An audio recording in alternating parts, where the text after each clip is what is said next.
உங்களோட மனைவியை வந்து மகிழ்ச்சியாக வச்சுக்கணும்னு நினச்சிங்கன்னா, நான் சொல்ல போகிற இந்த விஷயங்கள ஃபாலோ பண்ணுங்கள். கண்டிப்பாக உங்கள் வீட்டில் பிரச்சனையே வராது. உங்களோட மகிழ்ச்சியை வந்து உங்கள் மனைவிகிட்ட ஷேர் பண்ணுங்கள். உங்கள் மனைவி வந்து எப்பயுமே சந்தோஷமாக இருப்பாங்க.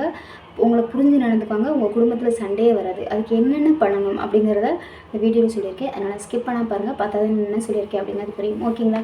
இப்போ வந்து என்னென்னா, காலையில் எந்திரிச்சோன்னே என்னென்னா, இந்த மனைவி வந்து டீயோ காஃபியோ கொடுக்குறாங்க அப்படின்னா, எந்திரிச்சோன்னே அதில் சர்க்கரை இல்லை, தண்ணியாக இருக்குது, பால் இல்லை அப்படின்னு சொல்லிட்டு குறைகளை சொல்லாதீங்க. சரிங்களா?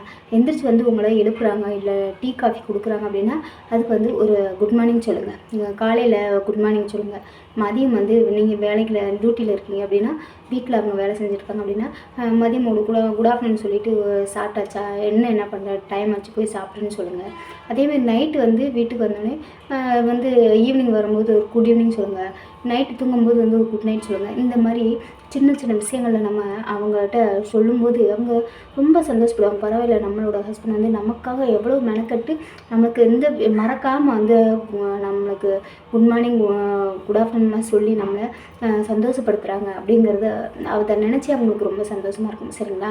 உங்கள் மேலே பாசம் இன்னும் அதிகமாகும். அதனால் வந்து இந்த காலையில் மதியம் நைட்டு அந்த மாதிரி உங்களுக்கு டைம் கிடைக்கும்போது எப்போயுமே சொல்லிகிட்டே இருக்கணுங்கிறதுல இல்லை. சப்போஸ் உங்களுக்கு வேலை முடிஞ்சு ஃப்ரீயாக இருக்கீங்க, டைம் கிடைக்குது அப்படிங்கும்போது அந்த டயத்தில் அவங்களுக்கு கால் பண்ணி இந்த மாதிரி ஒரு விஷயம் பண்ணுங்கள். இல்லைன்னா ஒரு சின்ன எஸ்எம்எஸ் மெசேஜ் பண்ணிட்டிங்கன்னாவே பார்த்தோன்னே அவங்களுக்கு ரொம்ப சந்தோஷமாக இருக்குது. பரவாயில்ல, நம்ம நினப்போட வேலைக்கு போனாலுமே நம்மளோட நினப்பு அவங்கக்கிட்ட எப்போயுமே இருக்குது அப்படிங்கிற ஒரு எண்ணம் அவங்களுக்கு இருக்கும். ஓகேங்களா? அவங்க ரொம்ப சந்தோஷப்படுவாங்க. அடுத்து வந்து அவங்கக்கிட்ட எப்பயுமே கோவத்தை மட்டும் காட்டாதீங்க. எந்த ஒரு பிரச்சனை சிடுன்னு பேசிக்கிட்டே இருந்தால் அவங்களுக்கு உங்கள் மேலே வெறுப்பு தான் வரும். ஒரு என்ன சொல்லுவாங்க, பாசமே இருக்காது. அவங்கக்கிட்ட போய் பேசினா அவங்க எப்பயுமே நம்மளை திட்டிக்கிட்டே இருப்பாங்க. அதனால அவங்ககிட்ட பேசாமே இருந்தலாம்னு சொல்லிட்டு அவங்களும் விலகி விலகி போகத்தான் பார்ப்பாங்க. உங்கள் கூட நெருங்கி வரணும்னு ஆசைப்பட மாட்டாங்க. அப்படி பண்ணாதீங்க. சரிங்களா? எப்பயுமே ஒரு அன்பான பேச்சு. சரிங்களா? கோவமாக இருந்தாலுமே அதை வந்து புரிகிற மாதிரி எடுத்து சொல்லுங்கள். பொறுமையாக சொல்லுங்கள். கண்டிப்பாக அவங்க புரிஞ்சுக்குவாங்க. அன்பாக பேசுங்க. சரிங்களா? அன்பாக கொஞ்சம் பேசுனீங்கன்னா அவங்களுக்கு அதை விட சந்தோஷம் வேறு எதுவுமே இல்லை. உங்கள்கிட்ட அவங்க எதிர்பார்க்கறது உங்கள்கிட்ட கிடைக்கக்கூடிய அன்பை மட்டும்தான். ஒரு அன்பான பேச்சை மட்டும்தான் அவங்க எதிர்பார்க்குறாங்க. அதை புரிஞ்சு அவங்கக்கிட்ட நீங்கள் அன்பாக நடந்துக்கோங்க. அடுத்து வந்து நீங்கள் அன்பாக பேசும்போது அவங்களுக்கு ஒரு பாதுகாப்பு உணர்வை வந்து ஏற்படுத்தும். சரிங்களா? அடுத்து வந்து அவங்களுக்கு நீங்கள் மரியாதை கொடுக்குறீங்க அப்படிங்கிற ஒரு உணர்வு அவங்களுக்கு ஏற்படும். சரிங்களா?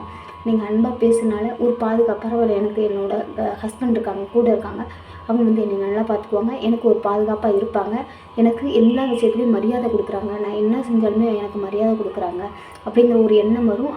அதுவே ஒரு பெரிய சந்தோஷம், உறவை பலப்படுத்தும், நெருக்கம் அதிகரிக்கிறதுக்கு ஒரு காரணமாக இருக்கும். சரிங்களா? சரி, அடுத்து வந்து என்னென்னா, அவங்க ஏதோ வேலை அதிகமாக இருக்குது, வேலை பார்த்துட்டு சோர்வாக இருக்காங்க, டயர்டாக இருக்காங்க அப்படிங்கும்போது ஒரு ஆறுதலாக ஒரு பேச்சு கொடுங்க. ஒரு ஆறுதலான பேச்சு பேசுங்க. அன்பான பேச்சுகளை வந்து அவங்கக்கிட்ட அந்த நேரத்தில் பகிர்ந்துக்கோங்க. ஆறுதலாக பேசும்போது அவங்களுக்கு எவ்வளோ தான் கஷ்டமாக இருந்தாலும், உடல் வெளியாக இருந்தாலுமே அதெல்லாம் அவங்களுக்கு தெரியாது. நீங்கள் ஆறுதலாக பேசும்போது அடுத்த வேலை நீங்கள் டீ குடிக்காமல் இருக்கீங்களே, சாப்பிடாமல் இருக்கீங்களே, பசியோடு இருப்பீங்களே அப்படிங்கிற ஒரு எண்ணம் தான் அவங்களுக்கு தோணும். டக்குன்னு எழுந்திரிச்சு உங்களுக்கு என்ன தேவையோ அதை அவங்க ரெடி பண்ண ஆரம்பிச்சிடுவாங்க. அதனால் அவங்களுக்கு தேவை ஒரு அன்பான பேச்சு, ஆறுதலான வார்த்தைகள். அதை நம்ம புரிஞ்சுக்கிட்டோம்னா எப்பயுமே அவங்க சந்தோஷமாக இருப்பாங்க. குடும்பத்தில் அதாவது சண்டைகள் எதுவுமே வராது. ஓகேங்களா? அடுத்து காலை மதியம் இரவு அந்த மாதிரி சாப்பாடு இப்போ வந்து ஒரு சாப்பிட்றோம், நம்ம வந்து கரெக்ட் டயத்துக்கு நம்மளுக்கு சாப்பாடு ரெடி ஆகிடுச்சு அப்படின்னா அவங்கள ஒரு வார்த்தை, நீங்கள் சாப்பிட்டியா, காலையில் சாப்பிட்டியா, மதியானம் இவ்வளோ நேரம் ஆயிடுச்சு இன்னும் சாப்பிடாம இருக்க, சாப்பிட்டியா, நைட்டு நீ சாப்பிடு, அப்புறம் மற்ற வேலைகளை பார்த்துக்கலாம் அப்படிங்கிற ஒரு அக்கறையோட அந்த வார்த்தைகள் சொன்னாவே போதும். பரவாயில்ல, நம்ம அக்கறையாக இருக்காங்க அப்படின்னு நினச்சிக்குவாங்க. ரொம்ப சந்தோஷப்படுவாங்க.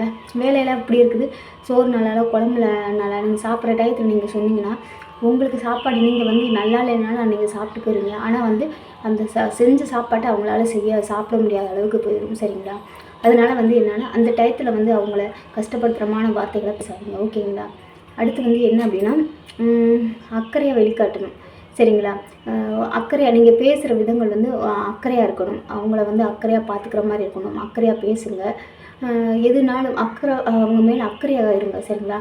இப்படி பண்ணு, அப்படி பண்ணி, இதை பண்ணாத உனக்கு உங்கள் மனைவி வந்து ஏதாவது ஒரு கருத்து சொல்கிறாங்க அப்படின்னா, அதை என்னன்னு கேட்குறதுக்கு முன்னாடி புறக்கணிக்காதீங்க. சரிங்களா? அது என்ன சொல்கிறாங்க அப்படிங்கிறத புரிஞ்சுக்கிட்டு அதுக்கு தகுந்த மாதிரி நீங்கள் பதில் சொல்லுங்கள் சரிங்களா. அவங்களோட முடிவுகளை வந்து ஏற்றுக்க பழகிக்கோங்க சரிங்களா. அவங்க நம்ம குடும்பம் நல்லா இருக்கணும்னு தான் நினைப்பாங்க சரிங்களா. அவங்களோட முடிவுகளை வந்து புறக்கணிக்காமல் ஏற்றுக்க பழகிக்கோங்க. நல்லதாக இருந்தால் ஏற்றுக்கோங்க, தப்பாக இருந்தால் சொல்லி புரிய வைங்க, அதை அவங்க புரிஞ்சுக்குவாங்க. விருப்பு வெறுப்புகளை வந்து புரிஞ்சுக்கிட்டு அவங்களுக்கு மரியாதை கொடுங்க. அவங்களுக்கு என்ன ஆசைப்பட்றாங்க, எது அவங்களுக்கு பிடிக்காது அப்படிங்கிறத புரிஞ்சுக்கோங்க. புரிஞ்சுக்கிட்டு அதுக்கு தகுந்த மாதிரி மாறுங்க. பிடிக்காத விஷயத்த நீங்கள் மறுபடியும் பண்ணீங்க அப்படின்னா அவங்களுக்கு ரொம்ப பிரச்சனைகள் தான் வரும். அதாவது சண்டைகள் வர்றதுக்கு காரணம் இதுதான். அவங்களுக்கு பிடிக்காத விஷயங்களை நீங்கள் பண்ணும்போது அவங்களுக்கு கோவம் வரும், அதனால் ஏற்றுக்கிட்டு சண்டை வரும். அவங்களுக்கு பிடிச்ச விஷயங்களை பண்ணுங்கள், கண்டிப்பாக அவங்க ரொம்ப சந்தோஷப்படுவாங்க, குடும்பத்தில் பிரச்சனையே வராது.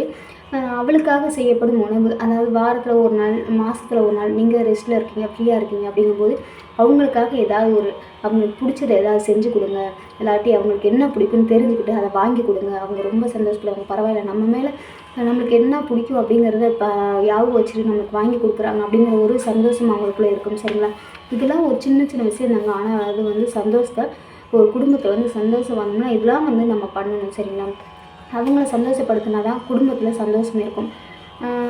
அவங்களோட அமைதி, இப்போ அவங்க வந்து ரொம்ப வேலை பார்த்துட்டு வந்து ரெஸ்ட் எடுக்கிறாங்க அப்படிங்கும்போது அவங்க வந்து எனக்கு அது வேணும், டக்குன்னு தூங்கிக்கிட்டு இருப்பாங்க. அவங்க உடனே போய் வேகமாக எழுப்பி ட்ரெஸ் எங்கே இருக்குது, பர்ஸ் எங்கே இருக்குது அப்படின்னு சொல்லிட்டு, பேக் எங்கே இருக்குதுன்னு சொல்லிட்டு திடீர்னு பேசி தடாப்புடன்னு அவங்கள சத்தம் போடுறதுல அவங்க நல்லா தூங்கியிருக்கோம். டக்குன்னு எழுந்திரிச்சு என்ன சொல்லுவாங்க, டென்ஷன் ஆகி அவங்களுக்கு ப்ரெஷர் அதிகமாகிடும் சரிங்களா. டக்குன்னு எழுந்திரிச்சாவே அன்றைக்கி டென்ஷனாகவே இருப்பாங்க சரிங்களா. அதனால் வந்து அவங்க கஷ்டத்தில் எதுக்கு அதாவது வேலை இருக்கும்போது அசதியில் தூங்குறாங்க அப்படின்னா அவங்க நிறைய வேலை பார்த்துருப்பாங்க, உடம்பு முடியாத இருக்கிறனால தான் அப்படி தூங்குறாங்க அப்படிங்கிறத புரிஞ்சு நடந்துக்கோங்க.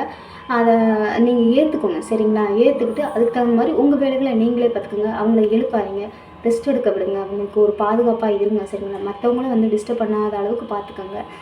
இப்போ வந்து மனைவி வந்து அழகாக இருந்தால் தான் பிடிக்கும் அப்படிங்கிறதெல்லாம் இல்லைங்க.